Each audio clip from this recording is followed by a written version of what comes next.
And here we go. This is the entrance off of Route 31 in central New Jersey of my home. I just recently propagated a bunch of hostas. As you'll see, I'm a hosta fan, and I just added these two beds to the entrance of our home, of our driveway, to dress it up. We'll walk up my driveway. This is a wraparound driveway. The house is about 160 feet from the road. Years ago, I planted these hostas to welcome people to our home. These are Sum and Substances, a variety. And here's another hosta bed that welcomes people to our home. And as we walk in further, this pile here is a pile of walnut lumber that I had split up last year and milled into lumber that I'll use in my wood shop. Over here, we're looking at the north side of my front yard. Neighbors over there, that's the neighbor's home. And we pan back, coming up to my home. Now, this used to be a garage. Well, that's the bar room there, and we'll go inside there later. We're coming up to some of my hosta beds. Panning over here is another hosta bed over there surrounding the tree, and a Japanese maple that I just planted here not long ago. There used to be a magnolia there, a dogwood there, I'm sorry. Right here, this is my favorite little hosta. I haven't split this in years, and I refuse to. It just grows there perfect. It loves it there. More hostas, different varieties along here, along the front. And we'll take a quick walk around the yard. Here's another Sum and Substance here, tucked right in there. It's doing well. And around here, those back there are trellises that I built for clotheslines, hanging clothes to dry. They do quite well back there, and they dress up the yard. And here's another hosta here that flanks these bushes along here on the north end of the house. And a quick pan around my yard. Back there is woods. Now I own an acre and a half of woods back there. Deer quite frequently come up from them woods into my yard. Don't eat my hostas. Apparently they like hostas, but apparently they don't like ours. Another hosta bed here. This is where I pretty much grow my hostas from smaller plants. It's like a nursery. All of the ones here are pretty much grown. I'm going to split these next year and divide them among the house. A patio here. We don't use it too much. We pretty much eat inside. And the back of the house. The back of the bar room here. And a view of the back of the house. Panning around again. Right there. Two blueberry bushes. We get blueberries off them every year. They're just starting to fruit up now, and we'll be getting blueberries off them pretty soon. Over here, there are 4 zebra grass plants, and they're just starting to grow this year's growth now. You can see the greenish in there. We have to trim all last year's growth off of them. Still there. That shed is my outdoor equipment shed, wood splitter, backpack blower, string trimmer. There's scaffold and ladders in there, and planks and a whole bunch of stuff, wheelbarrow.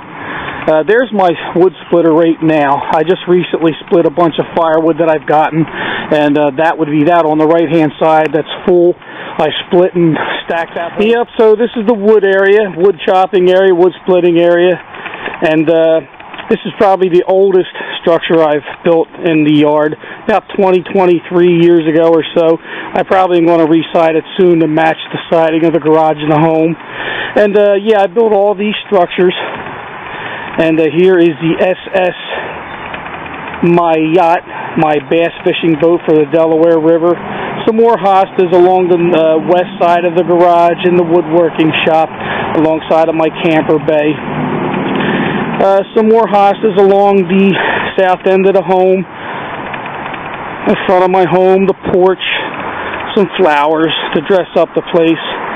So this is the front entranceway, and looking around, and I'll be taking you into the bar next, the bar room that I built, and that's this over here. Those 2 sets of windows are centered in what used to be the garage door areas, which of course I closed off and put the windows in when I sided the home many years ago. So let's take a break and we'll get into the bar room. So here we walk into the bar room. And I built this a number of years ago, this whole room. This was a 2-car garage, 23 foot by 23 foot. And a quick pan around real quick. This is an auto racing themed bar room, and these are all lithographs that I purchased in preparation for building this room. I knew I was going to put them in here. I built all the frames for these, red oak and walnut inlay.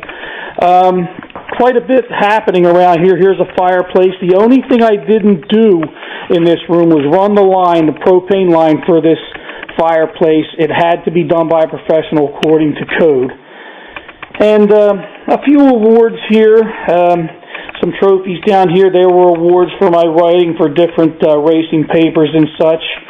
And quite a few things. Here's a pool table. If you got a bar room, you have to have a pool table.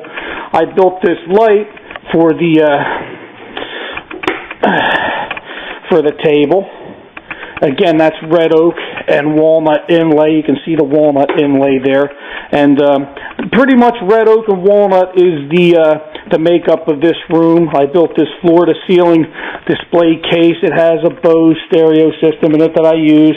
Some little race cars, some various racing kind of things around here. And this is quite interesting. This was built from scratch by another woodworker, a friend of mine, as a gift. I did him a favor with my writing and this and that, and some research for him, and he built this for me from scratch. That's a replica of one of my favorite cars of all time, which goes back to the 80s. That's the Norcia Racing Team. Quite nice of him to do that. Some more of these racing lithographs here. Of course, this, just like the pool table, every bar room needs to have a dartboard, and I built this little dartboard enclosure, this cabinet out of red oak and walnut a few years ago, and it's a nice addition. I also added a light, so it lights up the board a little bit, and very quick, very easy project with just a little bit of planning and detailing. Of course, darts are stored in the door, and that came out pretty nice. A little quick pan of the bar. This is about 16 foot long. A tap, a kegulator built right into the bar. And this valance up top houses some lighting to light up the bar quite nicely. It looks a little brighter than what it does in actual life, but the film is picking that up. This shelving unit here I also built for behind the bar. Another kind of lithograph there. That's a lithograph commemorating the Flemington Speedway and its various stars. I don't know if we can pick up the exact detail of that, but that was a nice thing. All the stars in that are signed it. I picked that up at an auto racing convention.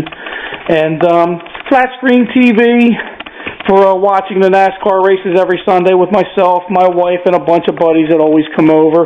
And of course, if you've been on UJ for any length of time, you've eventually seen this poker table that I built. And one of my favorite projects, one of my most proudest projects. I've built and designed that of my own design, did the sketches, did the drawing, and just went ahead and built it.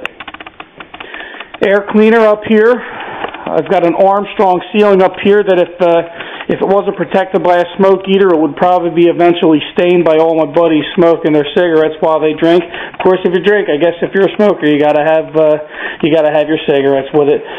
This is the bar room, a year-long project, and to be honest with you, about $24,000 from start to finish, a little more than I expected to spend on it, but I was only going to do it once, and I was going to do it right. Curtains were made by the missus. She did a great job. Over here, those bench seats, I actually sewed the covers for them, manufactured the covers for them, so it was a joint effort with the fabric in this room, and between my wife and I. And it was a great project, very proud project. I can now sit here, I just look around and say, wow, I did this.